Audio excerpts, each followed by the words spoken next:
Welcome to the deep dive. Today is July 4th to 2025. And we're taking a look at something that's really been generating a lot of discussion. The Trump administration's immigration raids. What makes this, well, particularly interesting is where some of the, let's say, sharpest criticism is coming from. It's actually from someone who endorsed Donald Trump back in 2024. That's right. And our goal here, our mission for this deep dive is really to unpack the details of these operations. We want to explore the different viewpoints, the impacts they're having. We'll be looking mainly at excerpts from an article in The Independent. Even Joe Rogan is blasting Trump's IC raids. It's insane. That should help us get a handle on the scale and the nature of these actions. Okay, so let's unpack that first bit. Joe Rogan, I mean, it is surprising, right? He's a huge podcaster, publicly backed Trump, and now he's blasting a key policy. What exactly did he say? What was the context there? Yeah, it was during his podcast, the Joe Rogan Experience. He had the Replit CEO, Amjad Masad, on more. And Rogan just came out and called this whole nationwide immigration dragnet insane. Insane. Wow. Yeah. And actually, back in June, he apparently used even stronger words, calling them fing nuts. Okay. But what's really fascinating, I think, is what he focused on. He wasn't, talking about rounding up cartel members or gang members, that kind of thing. Right. No, he specifically pointed to migrant workers.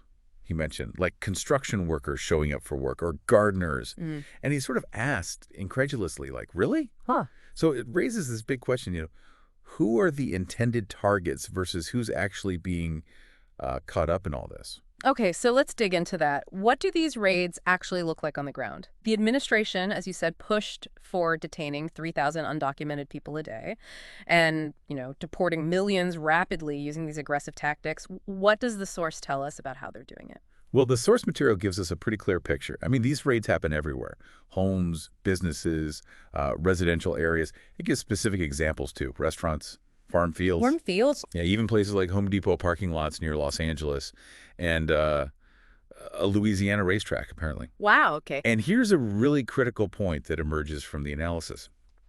The operations are specifically targeting individuals who, well, under previous administrations, would have been seen as low priorities for removal. Low priorities. Exactly. So it leads you to ask, okay, who's actually being arrested and deported? There was a Washington Post analysis mentioned, and it found that 61% of those arrested and deported, they had no previous criminal conviction. 61%, no criminal record. Right. And there's this visual element, too, that's quite striking. The operations are often carried out by agents who are masked and heavily armed, federal agents. Masked, heavily armed. That creates a certain image, doesn't it? And the impact on communities. The source mentions turning thriving immigrant neighborhoods into ghost towns. That's a powerful description. It really is. It suggests a profound effect, right? So how have people reacted? What's the public response been like? Well, as you might expect, the response has involved increasingly fervent protests. That's the phrase used. For example, in Los Angeles last month, there was over a week of protests. It led to scores of arrests, and the White House actually sent in the National Guard and Marines. The military, wow, over protests. Yeah, and reportedly this was over the objections of local officials there. So tension between federal and local levels, too. Definitely. And that friction, between government levels and citizens, it's visible elsewhere, too. Remember that incident in May outside a detention facility in New Jersey? Vaguely, yeah. What happened there? It was described as a shoving match. Involved Democratic lawmakers, ICE agents, and protesters. You had lawmakers accusing agents of roughing up members of Congress. Seriously? Yeah. And then federal officials claimed the lawmakers broke protocols. It got messy. The outcome: federal charges were filed against Representative LaMonica McIver.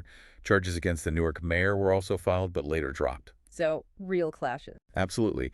And this ties into sort of broader oversight efforts, too. You've had Democratic leaders making a point of conducting these oversight visits at ICE detention centers, which, by the way, are now holding over 56,000 people. That's likely a record high. 56,000, okay. So let's shift gears a bit. What about employers? Businesses. We heard DHS vowing no safe spaces for businesses hiring undocumented workers illegally.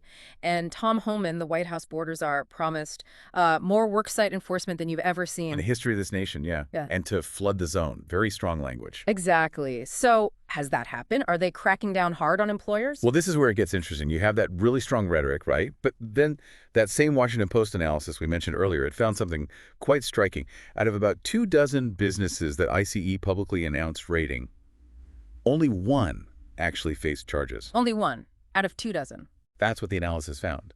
Hmm. So it does raise questions about, where the real enforcement focus lies.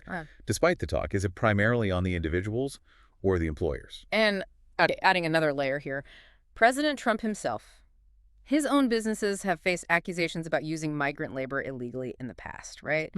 And the source is he's sort of toyed with finding some sort of immigration compromise, specifically for industries like hospitality and agriculture, industries that really rely on immigrant labor.